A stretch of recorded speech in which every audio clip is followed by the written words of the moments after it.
নমস্কার।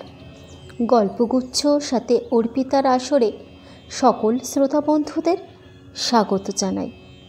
গল্পগুচ্ছ সাথে অর্পিতার চ্যানেলে আজকের নিবেদন সাহিত্যিক চারুচন্দ্র বন্দ্যোপাধ্যায়ের লেখা সতীন গল্পটির অন্তিম পর্ব। গল্পটি বলার সময় আমার যদি কোনো ভুল হয়ে থাকে তাহলে আমি সবার কাছে ক্ষমা প্রার্থী। আর গল্পটি যদি আপনাদের ভালো লেগে থাকে লাইক, সাবস্ক্রাইব ও ছোট্ট একটি কমেন্ট করতে ভুলবেন না। আপনারা কমেন্ট করলে তবেই আমি জানতে পারি আমার গল্প পাঠ আপনাদের কেমন লাগছে। তাহলে চলুন শোনা যাক আজকের গল্প সতীন। গল্প পাঠে আমি অর্পিতা। সতীন গল্পটির প্রথম পর্বে আমরা জানতে পারি অনেক ঠাকুরের কাছে মানত করে মাদুলি কবচ ধারণ করে 22 বছর পরেও যখন নিত্যকালীর একটি সন্তান হলো না, তখন সে তরঙ্গিনীর সাথে তার স্বামীর আবার বিয়ে দিল। সে তরঙ্গিনীকে তার ছোট বোনের মতো যত্ন করত। এরপর তরঙ্গিনীর যখন একটি পুত্র সন্তান হলো, নিত্যকালী একেবারে কৃতার্থ হয়ে গেল। কারণ নিত্যকালী বহু বছরের স্বাদ আজ তরঙ্গিনী হতে পূর্ণ হয়েছে। তাদের এই তিনজনের ছোট্ট সংসার একটি শিশুকে ঘিরে বেশ স্বচ্ছন্দে চলছিল। এই সময় একদিন সন্ধেবেলা নিত্যকালী ও তরঙ্গিনীর সংসারে এসে উপস্থিত হলো তরঙ্গিনীর মাসিমা ও তার দাসী বামা। এবং মাসিমা আসার পর থেকেই তিনি নিত্যকালীকে বিষ নজরে দেখতে শুরু করেন এবং তরঙ্গিনীকে বোঝানোর চেষ্টা করতে থাকেন যে নিত্যকালী তার দিদি নয়, সে তার সতীন। কিন্তু তরঙ্গিনী মনে মনে ভেবেছিল মাসিমা তাদের সংসারে 2-4 দিন থাকলে তার ভুল ভেঙে যাবে। মাসিমা বুঝতে পারবে তার দিদি কেমন মানুষ। এই পর্বে আমরা জানতে পারব তরঙ্গিনী তার মাসিমাকে ভুল প্রমাণিত করতে পেরেছিল, না মাসিমার কথাকে বিশ্বাস করে তার নিজের সংসারে ঘটিয়েছিল বড় কোনো অঘটন। জানতে হলে গল্পটি শেষ অবধি শুনতে থাকুন। 2 দিন ছাড়িয়া 4 দিন গেল। মাসিমার ধারণার কোনো পরিবর্তন তরঙ্গিনী বুঝিতে পারিল না। মাসিমা ও তাহার সহচরী বামা নিরন্তর তার কানে বিষ উৎকীর্ণ করিতেছে। তরঙ্গিনী অতিষ্ঠ হইয়া একদিন নিত্যকালীকে বলিল, দিদি, ওরা কবে যাবে গো? যোগ ফোক তো চুকে বুকে গেল, আর কতদিন গঙ্গা নাইতে হবে? নিত্যকালী হাসিয়া বলিল, কেন তোরি, মাসিমা 2 দিন আছে, তাতে তুই বেজার হচ্ছিস কেন? তরঙ্গিনী নিত্যকালীর হাসির সঙ্গে হাসিতে পারিল না। সে গম্ভীরভাবে বলিল, না দিদি, আমরা দুটিতে নিরিবিলি বেশ ছিলাম, কোথা থেকে একযোগ নরক গোলযোগ এসে জুটল। দিদি, পাজিগুলো এত গোলযোগ বাঁধাতে জানে? নিত্যকালী একটু তিরস্কারের স্বরে বলল, ছি, অমন কথা মুখে আনতে নেই। মাসিমা শুনতে পেলে কি ভাববেন তোরি? তোর বাড়িতে তো ওরা চিরকাল থাকতে আসেননি, তুই অত ব্যস্ত হচ্ছিস কেন রে? তরঙ্গিনী কেমন করিয়া বলিবে সে কেন ব্যস্ত হইতেছে? তাহার যে দুঃখ তাহা সহিবারও নয়, বলিবারও নয়। তরঙ্গিনী বলিল, ব্যস্ত হব না? খোকা হয়ে অবধি তো তুমি আমায় আগের মতো যত্ন করো না দিদি। তার ওপর মাসিমা এসে তো তোমায় এক দণ্ড কাছে পাওয়াই ভার হয়েছে। তুমি আর কারুর বেশি যত্ন করলে আমার বড় রাগ হয় কিন্তু। নিত্যকালী হাসিয়া তরঙ্গিনীর চিবুক স্পর্শ করিয়া নিজের হস্ত চুম্বন করিয়া বলিল, হিংসুটে, ভয় নেই রে, ভয় নেই। তোর দিদিকে তুই না ছাড়লে কেউ কেড়ে নিতে পারবে না। ইহার পর তরঙ্গিনী নিত্যকালীকে আর কিছু বলিতে পারিল না। সে আস্তে আস্তে গিয়া মাসিমার কাছে বসিয়া বলিল, মাসিমা, তুমি কবে বাড়ি যাবে? বাড়ি তো শিগগিরই যাওয়া দরকার। বাড়িতে সব অবিলি করে ফেলে ছড়িয়ে রেখে এসেছি। ইঁদুরে বাঁদরে কি করছে তার ঠিক নেই কো।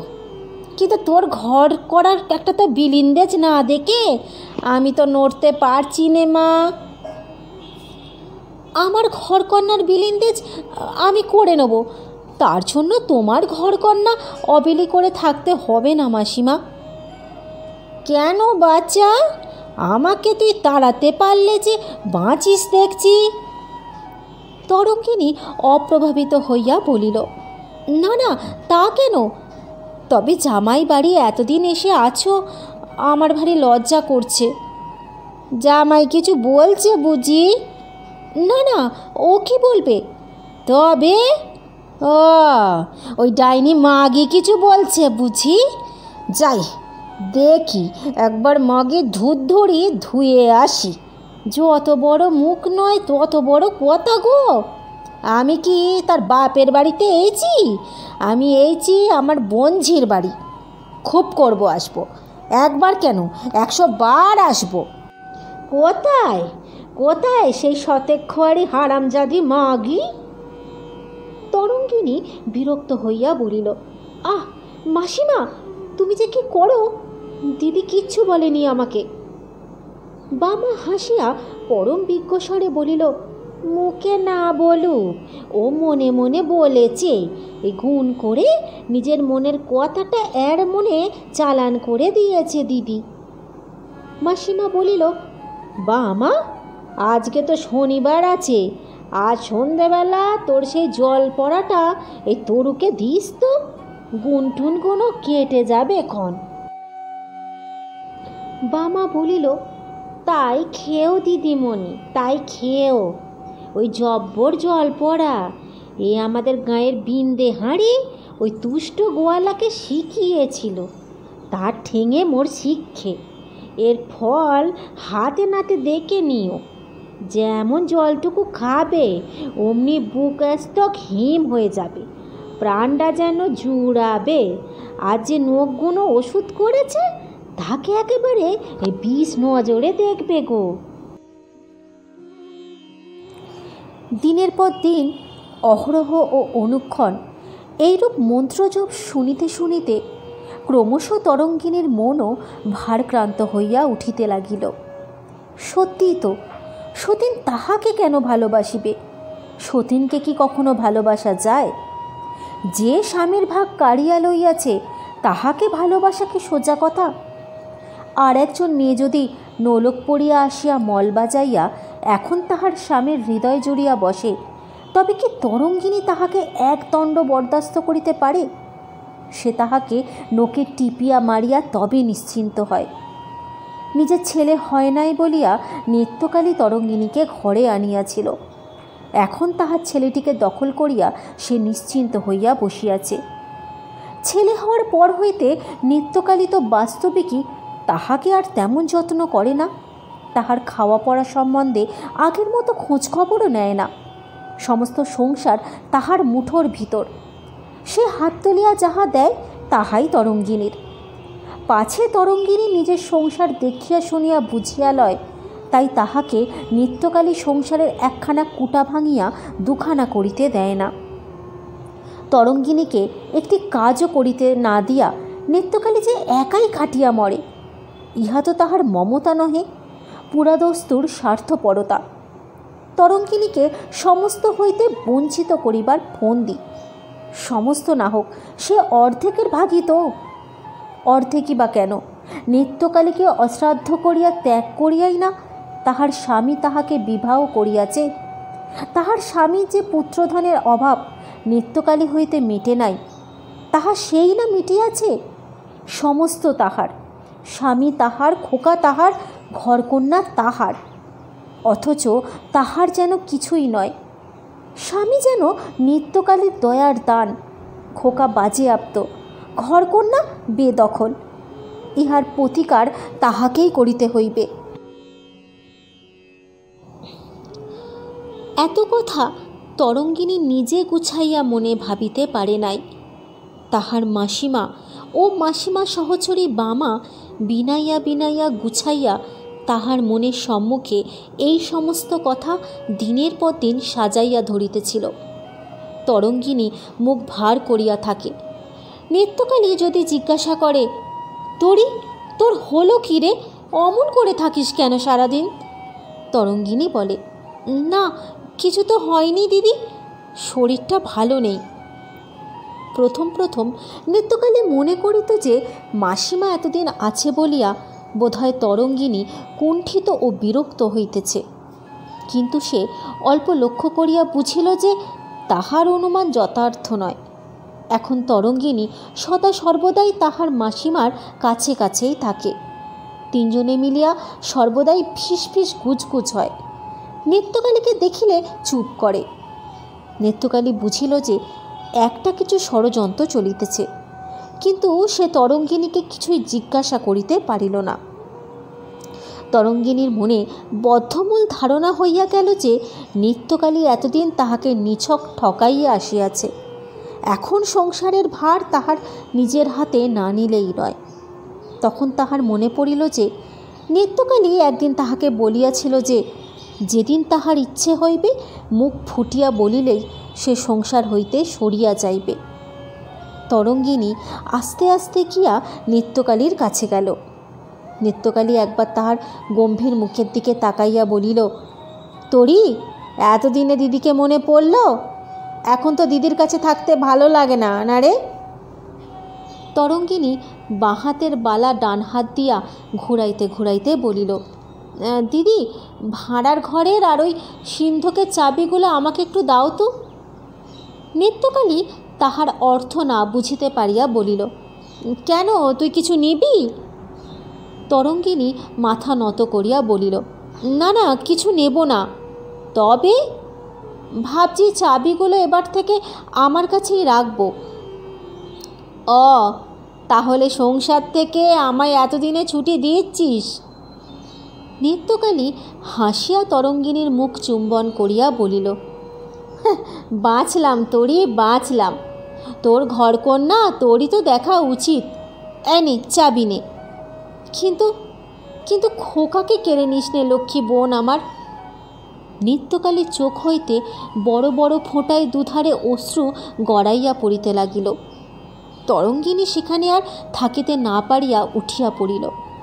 সে চলিয়া যাইতেছে দেখিয়া নিত্যকালী তাড়াতাড়ি আঁচলে চোখ মুছাইয়া বলিল, তোরই চাবি যে পড়ে রইল বোন।